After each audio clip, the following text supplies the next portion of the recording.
tell us what was the reason why you applied for Build Your Future program? The reason why I applied was because I always wanted to learn more things outside of college, and this seemed like a perfect opportunity to do so.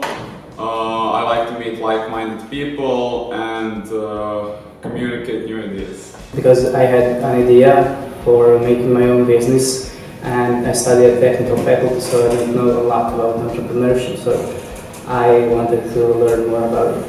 As I'm a law student and I like entrepreneurship, I like to make things, and I thought that this program would be useful in the future.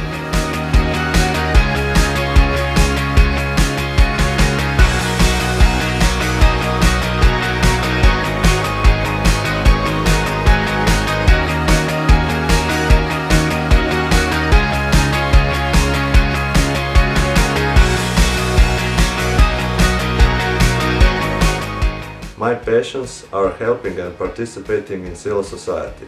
It's not all about money. People are important.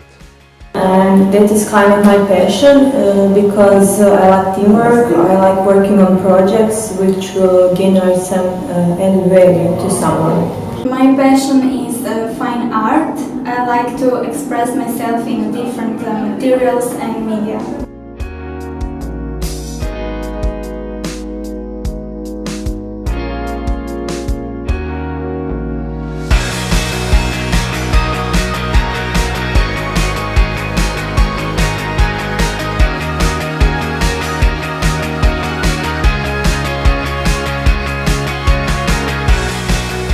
What I like the most in this program was mind mapping. It's a tool for structuring information on a paper. It's really good for explaining your ideas on one piece of paper, and I use it after this program a lot. I need that you need to find the opportunity out of ideas and make sure you have opportunity, not just idea. I like the most the idea of thinking outside the box because I've seen how far away from that I am, but I'm one step further away from thinking inside the box. Days after our oratory lessons, I had my final presentation at School of Architecture, and these lessons made me change the structure of my speech, and it really made a big difference, and I could see the difference between my earlier speeches and that particular speech. Street mapping helped me realize how some old and unused spaces can be turned into something beautiful as this space.